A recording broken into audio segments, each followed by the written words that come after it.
Hello and welcome to Juliet and Lucy's Quiet Leadership Revolution, the podcast for senior and aspiring leaders who want to make their voice heard and their impact felt through thoughtful, reflective, confident leadership. People who want to lead by example, bringing others with them, and who are ready to learn and adapt to deliver brilliant results. I'm Juliet Corbett. And I'm Lucy Gower. Today we're going to talk about making time to think, a topic that you might think is really simple and straightforward, but in my experience, it's very difficult to do, and it's one of the key things that you need for really good leadership. Yeah, this is something that people talk to me about so often. It's a topic that I cover frequently in coaching conversations or just in networking conversations, people struggling to make that time to think. And Lucy, I'm assuming it's something that you come up with against frequently as well in the conversations you have. Yeah, exactly. It's a common problem that all my clients have. They say things to me like, I don't have the time, or I just don't have the headspace. And I think without being able to give yourself permission to do that, it's really difficult to think differently, solve problems, do all of the things that Juliet, you and I talk about that we do and help our clients with, thinking differently and making more impact. Yeah, it's like a fundamental skill set, isn't it? Having the mindset that you're going to make time to think then enables all of the creative thinking, strategic thinking, all the other things that we talk about in everything else we do. And I don't know about you, Lucy, but I wonder, it's almost like there's a societal prioritization of doing over thinking that then cascades down into organizational culture, that it's almost like we always have this busyness badge of honor. You know, people say, oh, how are you? And the natural response is busy. And there's this kind of social pressure to be doing, rather than to pause and think, which I think influences why people find it tricky. Yeah, absolutely. I often talk about the badge of busy and that response. People saying, oh yeah, I'm so busy, I'm really busy. And I think, I wonder what it would be like if someone said, actually, I've got loads of time, or I'm a bit bored, or I'm not really stressed out and busy. What a difference that would make. And I think as well, that initial response of almost like a knee-jerk reaction to saying, oh yeah, I'm really busy. Your internal voice tells you that as well. And so if your internal narrative is that I'm really busy, all of a sudden you are feeling busy, and the stress that goes with that, which is often not a helpful thing if you want to be able to think problems through properly. Absolutely. And it's entirely possible to be super busy and to be doing things to a really high standard, but to be doing the wrong things. So basically, it's possible to get caught in a trap of busyness and still not be as effective as you want to be, because you're not reflecting and adjusting with the time. Yes, exactly. And what I think happens, certainly with a lot of organizations that I work with, like being busy kind of ticks a box. So if you're busy, it's okay. And actually digging into, what are you busy doing? Are you busy doing the things that are going to make the most impact? Or are you busy doing what's on your list because it was on your list yesterday and the day before and the day before that? And those things are very, very different. I've got an example of something that I was doing earlier today where somebody said that, you know, the thing that they were really busy with was managing somebody else's performance. And actually, as we started to unpick it, that busyness wasn't about the person's performance as such as their apprehension to have some of those difficult conversations. So they were correcting others' work, but they weren't saying this work isn't up to the standard and the expectations that we have. And that was making them perpetually busy rather than getting to the root cause of the problem, which took a bit of bravery, granted, but a little bit more thinking to figure out what the best course of action was.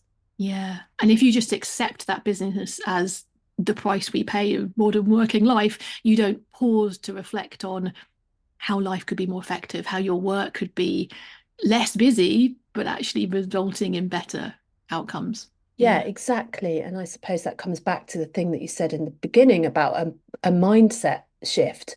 If your mindset is, because I'm really busy, I'm doing lots of really good work. What if your mindset was, because I'm not really busy, I'm doing lots of really good work because I'm applying my brain to the problems that really need solving?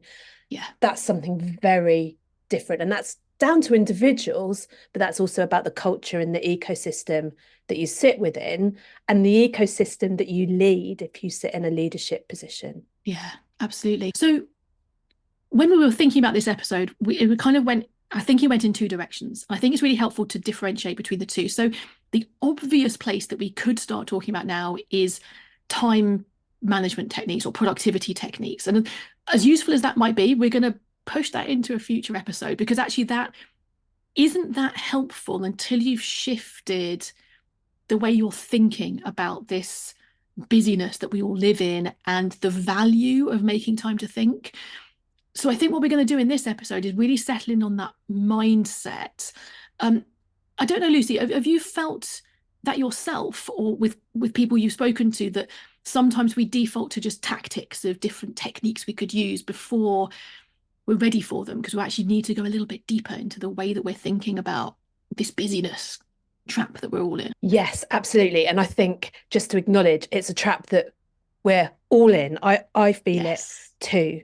But from my perspective, I think, I work with clients, helping them to think differently and helping them to come up with creative solutions.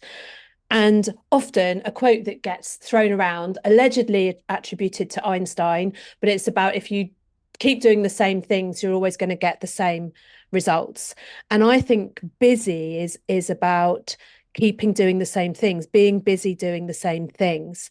And until we shift into a fundamentally different mindset, that thinking is your fuel for doing something different, better, more effective, we kind of get stuck in this perpetual cycle. So productivity techniques are great and they're really helpful, but if you're not in the mindset to be able to give yourself permission to have time to think, they are less helpful and less useful until you've made that shift. Yeah, exactly. And I know that that's been the case for clients that I've worked with, that I've talked to over a period of time, where they've been making that shift.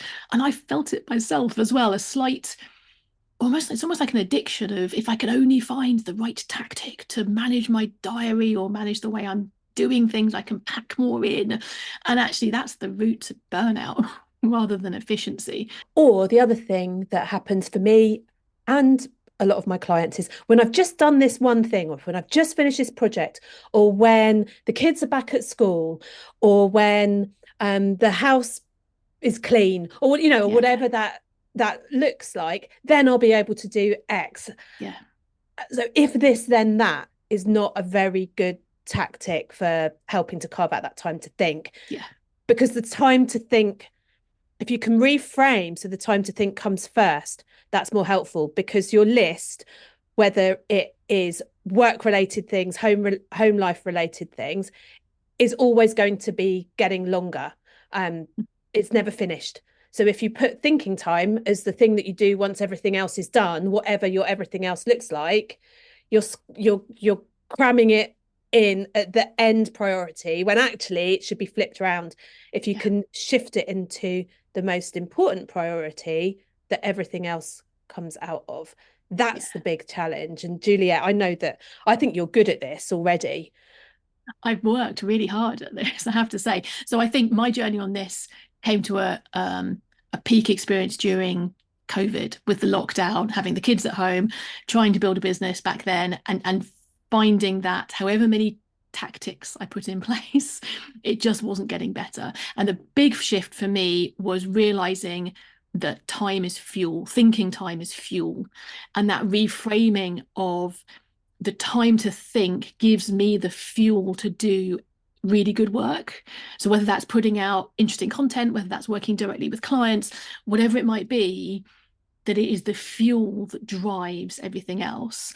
And for me personally, although this is different for many other people, it's not just time to think, but it's innovative, creative inputs of ideas into that. So for me, that's doing a lot of reading, a lot of training courses, a lot of exploring, following my curiosity. But that's a learning process. But that fuels my thinking, which then fuels the performance of everything else that I do. And for me, I think one of the big first steps is realizing that for a lot of people, you're going to need to buck the trend within your organization. Like, if you just follow what everybody else does in society or in the organization, it's really, really hard to carve out time to think and to protect that time.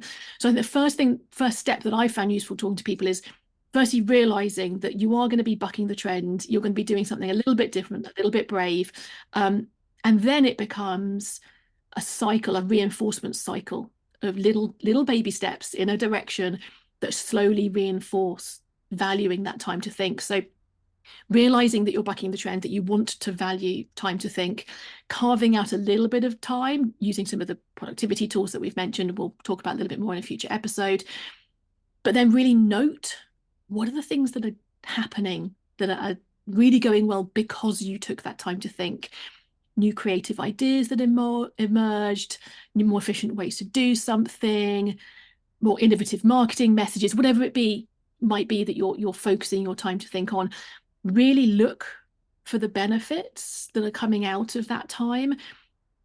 Allow that to then reinforce, oh yes, this valuing this time to think is having results, it's having benefits. And then over time, as you build up this value of time to think is important, however much I'm bucking the trend around me, what I think people start to realize next is the contribution that I'm making to my team is enhanced compared to what it was before. And my leadership capacity, whether that's hierarchical formal leadership, whether that's just influencing others and leading through influence within a team, you're role modeling a more thoughtful, reflective, calm, basically, approach to the work that you're doing, and that then starts to give you confidence in a lot of the other things that you're doing, that we talk about in this podcast as well. So it's that cycle, and seeing it start to work is really important. And I think there's several things that you said there that I'm going to pick up on. And the first one I think is around role modeling. If you're bucking the trend, and when I say when you're leading, that's leading within your kind of sphere of influence. It doesn't mean to say that you're chief exec of an organization. It might be that you're the chief exec, but if culture is defined by how we do things here, as a part of a culture, you have a key role as a leader in whatever capacity of leading by example. And if you are showing that you are carving out time to think because it is fuel and because it is important, other people will start to notice and see that, and you won't be bucking the trend, you'll be setting the trend. That's kind of what we're talking about here, isn't it? And I know that, I've been in organizations where leaders don't lead by example, and there's been situations where people that say, well, you need to take the afternoon off, or when did you last have a holiday, when did you have a break? Oh, but I still need that report and I still need that thing done. And so there's no let up there. So there's almost like a paradox of, yes, time to think's really important after you've done all the stuff that I need you to do. Yeah. And being able to genuinely lead by example, not only in just you carving out the time for yourself, but also genuinely helping the people around you to be able to do the same. There's something that you said in there as well about that kind of creativity and feeling less stressed if you're able to carve the time out as priority rather than the time to cram in at the end of the day on a Friday. There's so much research around when and how we do our creative thinking, which is definitely a topic for another time. But the fundamental principle is that when we are less stressed and overwhelmed, our ideas and thoughts, for the vast majority of us, come more easily.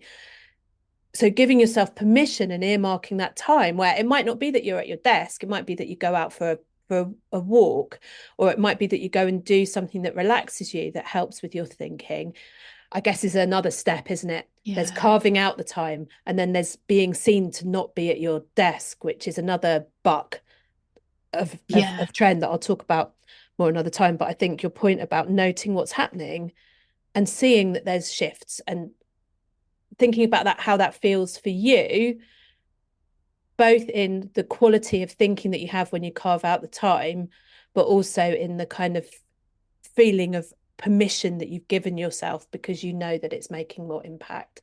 All of those things are kind of, you can't see my hands, but I'm drawing Venn diagrams. They're all interconnect. They do. Yeah, absolutely. This idea of presenteeism, the concept that we need to be performatively working, sitting at our desk. I guess some of that's slightly broken down with hybrid working, and slightly more an expectation that the results of what you do and what matters, as opposed to when you do that. But I think it's huge in most organizations that the idea that not only are you carving out time to think, but that you might be doing that whilst taking a short walk from your office desk, or even a longer walk from home before you go into the office, is it is still a leap beyond where most organizations are. And so there is a sense of needing to feel that there's this importance to this role of time to think, and that it's taking those small steps that then reinforce your ability to see the benefits of taking that time to think. And what you mentioned there is really important, actually. I think while in this episode we're talking in quite an abstract way, because you, as you listen, will be having different things that you want to be prioritizing. One of the things as well is to realize, what do you think about, what are you going to do with this time? Because unless you've got a bit of a concrete plan, not absolutely concrete, but a bit of a plan as to what you're going to do with it, any time you carve out is just going to get eaten away by email inboxes and other distractions. So the idea of, I'm going to take an idea and go for a walk with it. It's something that Cal Newport talks about as productive meditation. So it's a meditative state through either walking or sitting, depending, or swimming or something like that, where your body is attempting to be more mindful and to be less cluttered in your thinking. But rather than the goal being to completely empty our mind of thought, which personally I find incredibly difficult, instead, what he talks about is having one problem or one challenge that you meditate on, that you think around. And then anytime a thought comes into your mind which is different to that, you gently place that thought to one side, as you would do in a meditative process. But your thinking isn't just dissipating into nothingness. It is focusing in again around this one challenge. And it's amazing how many times you can go for just a 15-20 minute walk with one challenge in mind, and you come back and sit down at your desk and write that email or start that report or whatever it is that you had on your mind. It's so much more productive. So much more productive, isn't it? Yeah, that makes absolute sense, that would work well. I definitely do my best thinking when I'm away from my desk and when I'm walking. And I think a lot of the clients that I work with, there's this carving out time to think, and then they're at their desk, and at their desk isn't their best space, because it can feel stressful. Emails might still be coming in, and you feel like you're trying to carve out time to think when you shouldn't be, in a way, or that you should, well, I suppose, like you said before, you should be present. So there's that piece around permission. And what I find is, when you work in a team and everyone has sight of each other's diaries, it's really hard to carve out time to think, because you're often needed for things, or there's lots of meetings. A lot of my clients have a real meeting culture. So being able to legitimately put time to think in your diary can be challenging. So don't write time to think in your diary. I encourage people to put in a meeting with a person that's important in the organization, or call it something where somebody else won't go, oh, well, that's just Lucy having some thinking time, so we'll put in that meeting about budgets in there. Whatever that looks like for you and your organization, to keep that time sacred. And one of my clients puts in their diary meetings with Marvin. Marvin being the paranoid android from Hitchhiker's Guide to the Galaxy, with a brain the size of a planet. No one's asked who Marvin is. And they're able to, it's great, isn't it? They're able to carve out a bit of time each week to do some thinking. And meetings with Marvin has become a bit of a shortcut for how are you getting time to think. When are you having your meeting with Marvin? Yeah, I love it. And the idea that Marvin is inside your brain, that brain the size of the planet, is hidden inside you, if only you can unlock the potential for it. Absolutely. And actually, that, as you were just saying, that reminds me of a story very, very early in my career, where my manager said to me, gosh, this quality of this report that you've produced is so much better than anything you've done before. She actually said it in a really nice way. It didn't sound like all my previous ones have been rubbish. It was just like, you've really elevated the quality of what you've brought to this committee. What's different?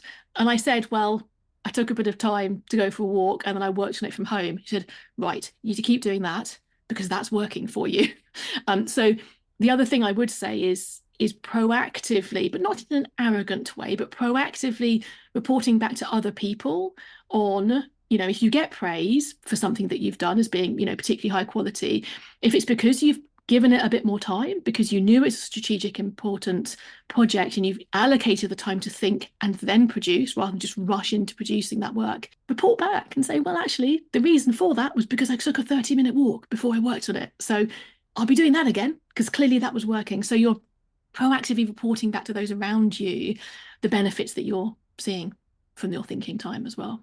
Yeah, and I suppose it's taking it one step further from something that you said a little bit earlier on, Juliet, about note what's happening. So there's two things, isn't there? There's note what's happening for you. You're thinking how you're feeling. If you're feeling less overwhelmed and stressed out, that's really good for your thinking. And then if the product of what you've done in that time or what you've thought about within that time gets comments from outside, then even better. And that's something that you log somewhere, keep it somewhere as a reminder. So the next time when you are in back-to-back meetings, you can't see the wood for the trees, you know that you need to do a piece of work where you've got to have some time to think, but you can't carve out the time to do it. Think back to the difference it makes when you do carve out that time. And that can again help you come back to what we've talked about a couple of times already. Just reframe that I need time to think as fuel for everything else. And if you can keep a record of it, it just almost gives you more oomph to be able to make that decision, carve out that important time when I'm acknowledging it's so difficult to do. Absolutely. It isn't easy. It isn't easy at all. And Lucy, you and I will both admit that we find this hard and we're our own managers. So if we find it hard, we do acknowledge how hard this is for other people within organizations. So let's think of Lucy a little bit before we wrap up our episode today. What would be the key next step that someone could take as they're listening to this? What would you recommend as the first thing to be doing next? That's a great question, Juliet. I think the first thing, if you're figuring out how to make time to think, is to look at yourself and your own mindset. Time to think is your fuel. If you can really start to believe that, put a little post-it note on your computer that says, make time to think, it's my fuel. Time to think is the thing that helps everything else to flow. Then look for some time in your diary that you can start to carve out that time to think. Your meetings with Marvin doesn't have to be a whole afternoon. Start small, even if it's 5 minutes a day for a little bit of time to think is about forming habits, and it will start to make it easier and less like you're bucking the trend and more like you are setting the trend. Juliet, what's your advice on that? Super similar, which means we're onto something, I reckon. Yeah, absolutely. I think the first step is to figure out just for yourself what is the reframe that's going to work best. So we've used words like fuel. So actually I have in my diary, I have fuel Thursdays. So on Thursdays I take no calls, and I make sure that I'm doing things that refuel me. I'm definitely working, but it's all around curiosity led thinking time for me. So fuel as a phrase works for me, but it might not work for you. That's fine. Have a think about what phrases, what reframes you could use to place more value on that time to think. And as you said, Lucy, start small. What's the smallest step that you can take? And if that means you can get, a 1 hour block in your diary next week, go for it. If it means you can take literally 5 minutes, that's a step in the right direction. Just take that 5-minute walk around the block at some point in the day. Don't put your podcast in. No, obviously listen to us. No, but don't fill your mind with other people's thoughts while you're doing it. Have your own thinking process being prioritized as you're walking. And I think, as well as with anything, maybe have a little bit of a think now about what might get in your way so that you can try and overcome those barriers before they crop up for you. And just realize that it's not always going to be easy. And you're trying to proactively look for the things that are resulting from that time to think so that you can measure that success and build on that cycle as a virtuous cycle over time to get more and more time in your diary, hopefully. So that's all we've got time for this time. Literally, we've run out of time on our Making Time to Think episode, Lucy. We've got so much more to talk about in upcoming episodes, including those productivity tools and tactics that we've mentioned this time as well. So make sure you look out for that. Do favourite or subscribe to this podcast wherever you're listening to it. And if you found this helpful, then please do share this episode with a friend. As we record our first kind of batch of episodes for this podcast, we are particularly interested in hearing your feedback. Which topics do you want us to cover? Which questions do you have that you'd like to get our feedback on? And whether this has resonated with you, this topic for this week, and the actions that you're going to take as a result. So thank you for spending this time with us. And don't forget that if we want to make our voice heard and our impact felt, we need to gift ourselves the space to think, the courage to lead, and the confidence to adapt. I'm Juliet Corbett. And I'm Lucy Gower.